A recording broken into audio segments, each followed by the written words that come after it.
we the ones who late. Now family, we the ones who gotta delegate. Get that money in the power, never be fake. Stick to cosign for 3. What did he say? Create jobs, support our own. Educate the same and buy back your home. Got 3 degrees, triple 10. 3 PhDs, now we on the CNN. DBTV, let's talk about negligence. Ignorance is bliss, but we can turn it to intelligence. Believe none of what you hear, half of what you see. Let's break it down here on Dr. Boy's TV. Here we are. Business school, and I want to say good morning, good morning, good morning. And you know, I hope that you're safe. I hope that you're okay in the midst of all this chaos that's happening out here in the world. The world has gone a little bit crazy, hasn't it? It's been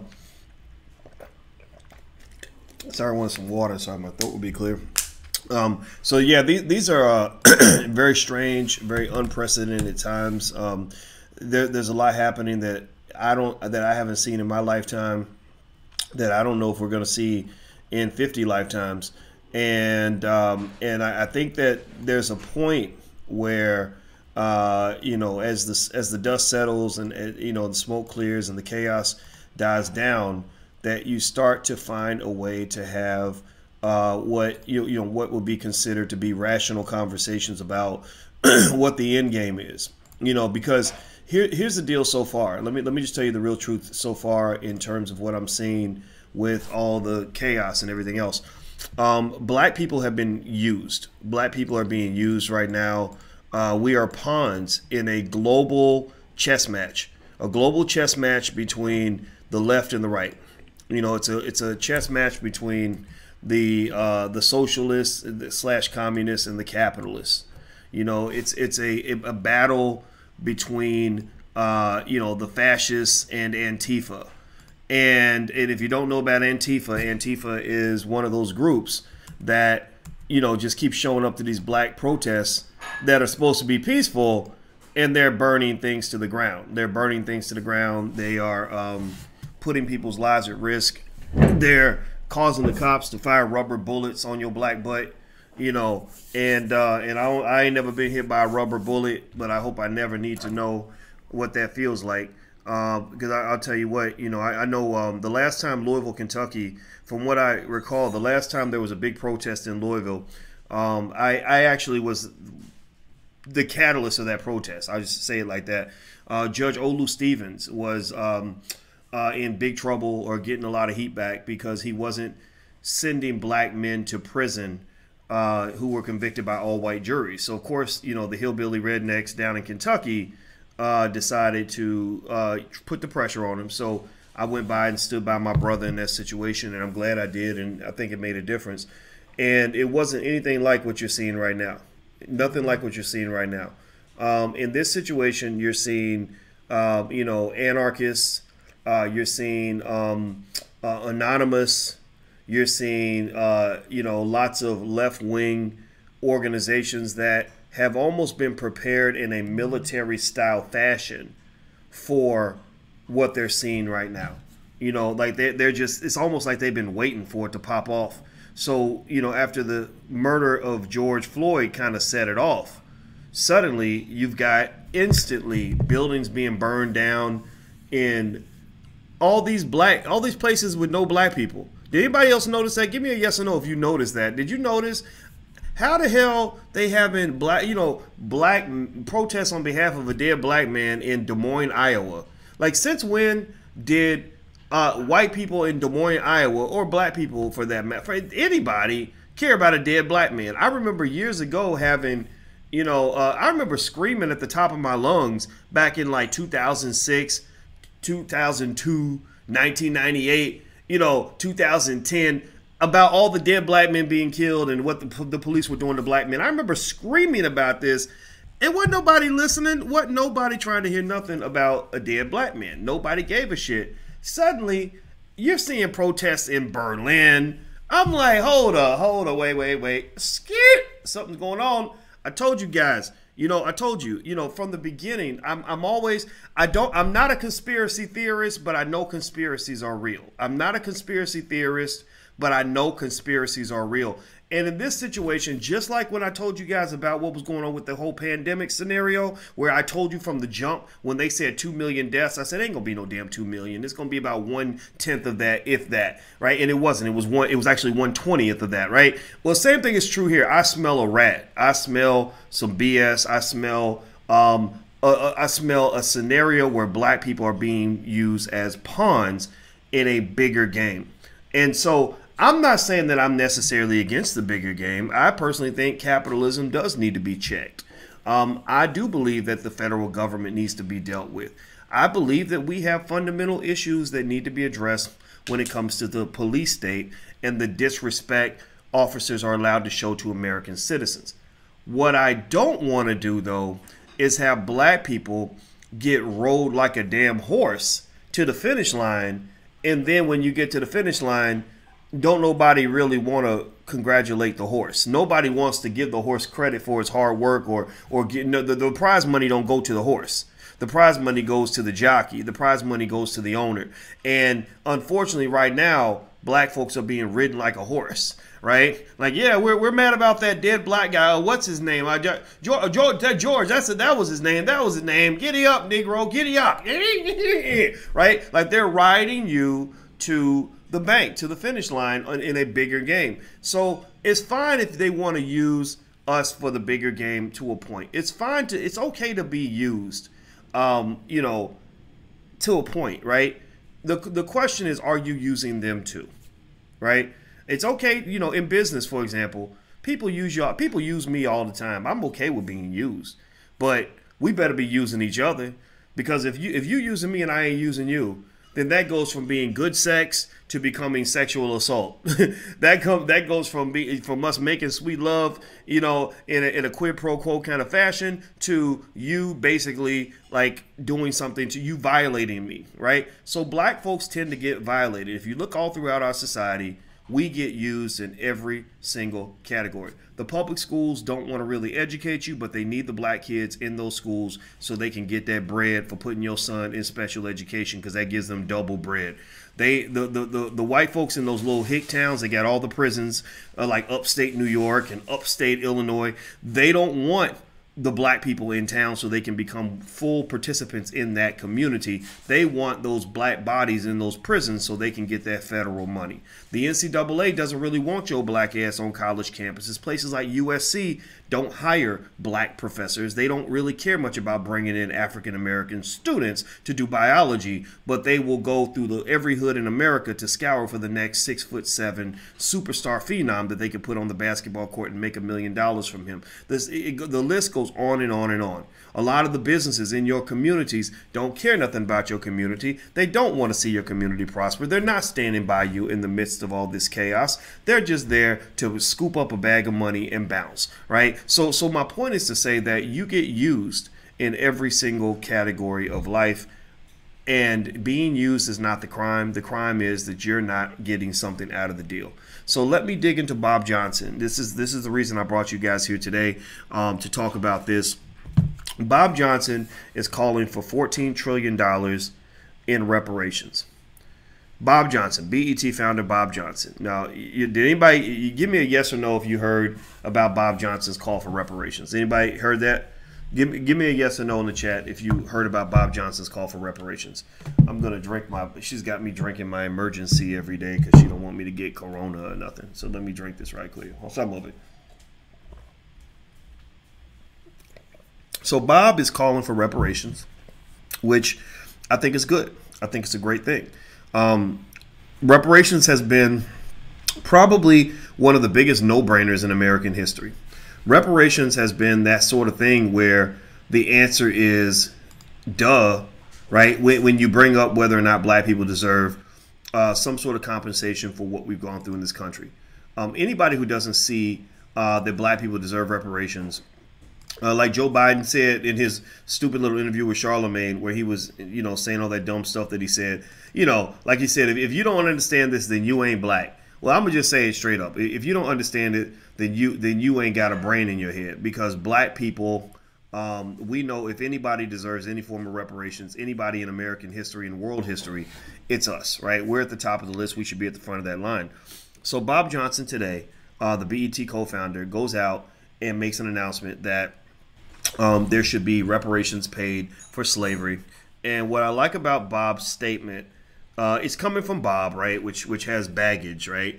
Baggage is, Bob's baggage can't be denied. The creation of BET alone probably, Bob, we're going to need you to write a reparations check to black people for what you did to us by creating BET. Seriously, Bob Johnson needs to write that first reparations check. I'm expecting my stimulus to come in the mail because you done fucked up like at least a good 20% of all the black kids in our community, but that's beside the point.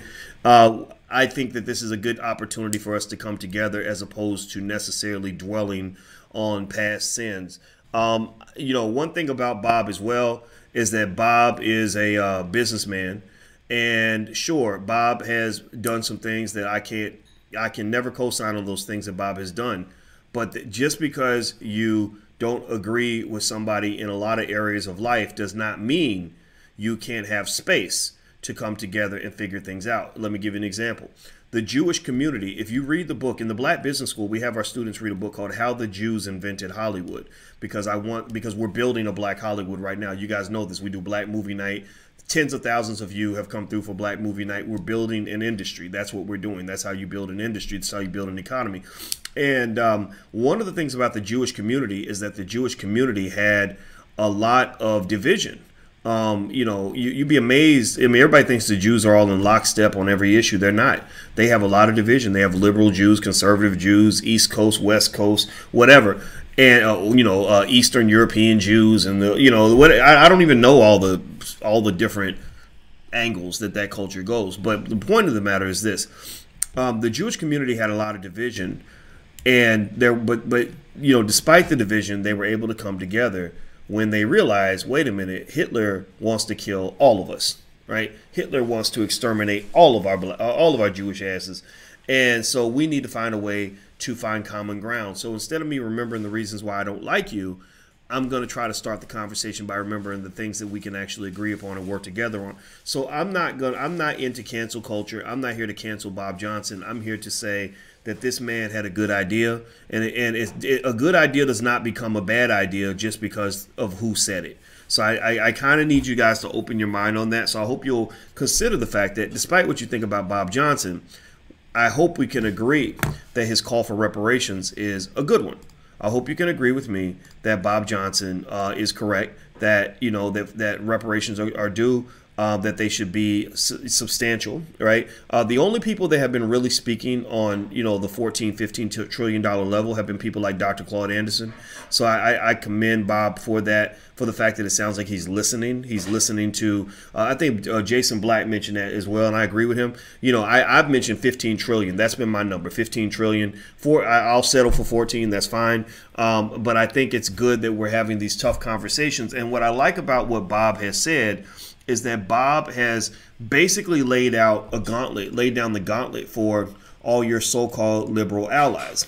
Bob is basically saying to these, all these people who are showing up, burning down the local Starbucks on behalf of black people, claiming that Black Lives Matter, saying that they're standing with their black brothers and sisters. Okay, cool. Well, you know what? We need you to put your money where your mouth is. Black folks, one of your biggest flaws, in my opinion, one of our challenges as black people, is that we are far too often caught up in whether or not people like us and not as well caught up in whether or not people do right by us. I'm not really concerned with whether or not a white man thinks I'm his equal. I don't know if I feel like he's my equal. I'm not going to accuse him of white supremacy, because you might accuse me of black supremacy, because I love black people. I put black people on top. I put my community first. So I'm not going to call you out for loving who you are, because I don't want you calling me out for loving who I am. Right. So I think that we got to get off of this nonsense about, like, I'm upset because a white lady clenched her purse, or, when I got on the elevator, or I'm mad because a white person hung a noose up at my job. So the hell what? Was your neck in the damn noose? Was your neck in the noose? Stop letting people trigger you so easily. Seriously, stop letting people get you majoring in the minors. one of the reasons that you have a hard time rising up is because you're kind of dwelling for the crumbs at the bottom of the barrel. So I think that Bob Johnson's call can be used for this strategic reason.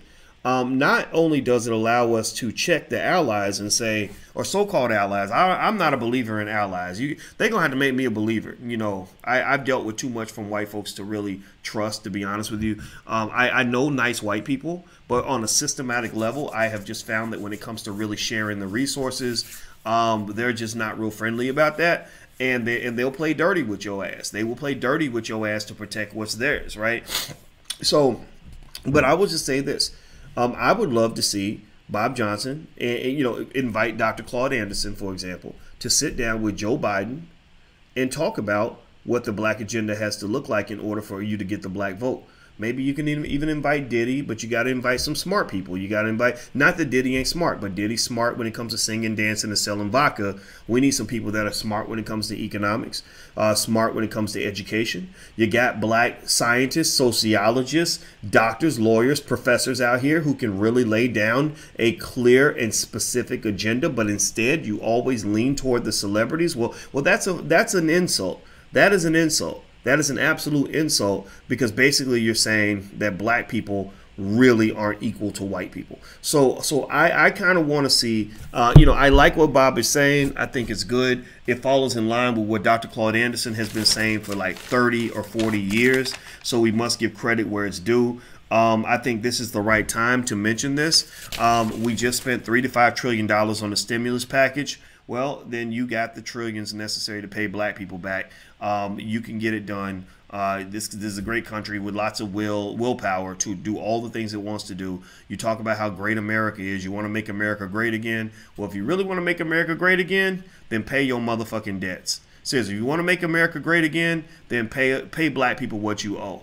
Seriously, you want to make America great again, then stand by your word when you promised 40 acres and a mule back in the day, and you did not deliver on that. That was officially promised back right after slavery. So I'm going to just take the position that I agree with what Bob Johnson said. I think that Bob, he didn't have to issue this statement. Maybe he's feeling the emotion like everybody else. I saw Michael Jordan coming out making a statement.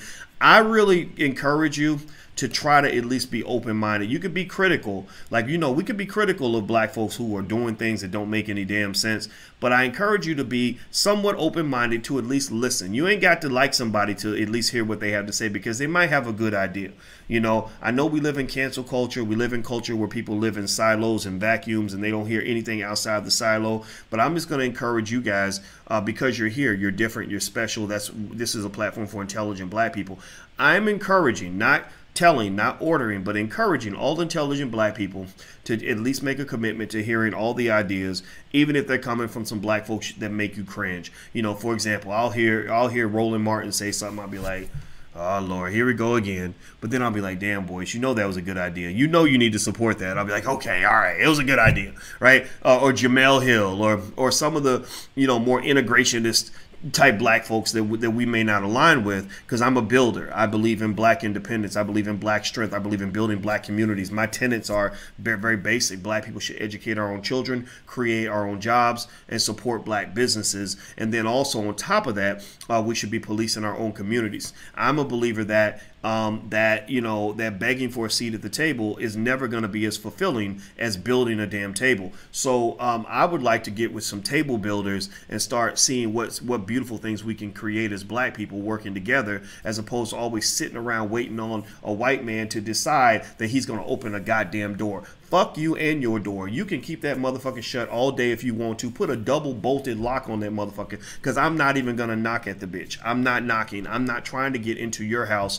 I want to build a house, because if I get myself into that house, I can't bring in my brother, my sister, my cousin, them, and everybody from the hood. I can't bring the whole neighborhood into your house. You don't have enough beds in your house. You don't have enough space in your house. But if I go build a community and build 3,000 houses in that community, then I can take care of everybody, right? So I'm just trying to say, at the end of the day, I believe, my belief, I'm not telling you what to believe, I'm telling you what I believe, and I'm not going to apologize for any of this. My belief is that we must commit ourselves as a community to building like our asses off.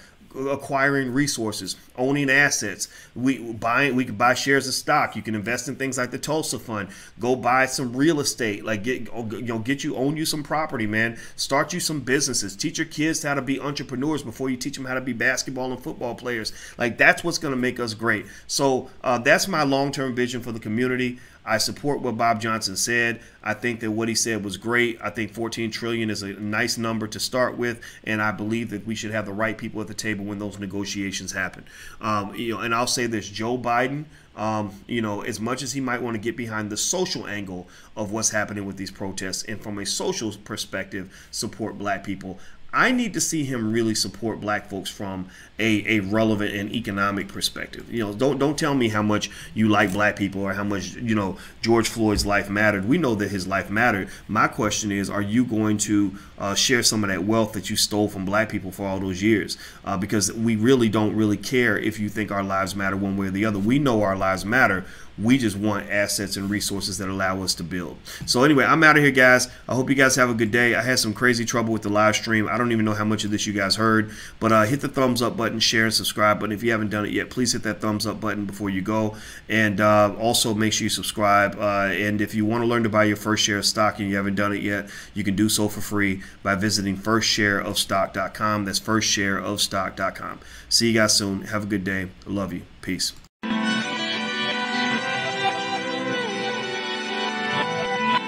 Here we are, clan the isms, cataclysm great. Our people out here struggling, trying to make it in this state. Everybody out here doing it, but we the ones who late. Now family, we the ones who gotta delegate. Get that money in the power, never be fake. Stick to cosign for 3. What did he say? Create jobs, support our own.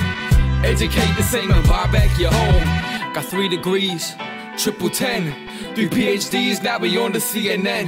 DBTV, let's talk about negligence. Ignorance is bliss, but we can turn it to intelligence. Believe none of what you hear, half of what you see. Let's break it down here on Dr. Boy's TV.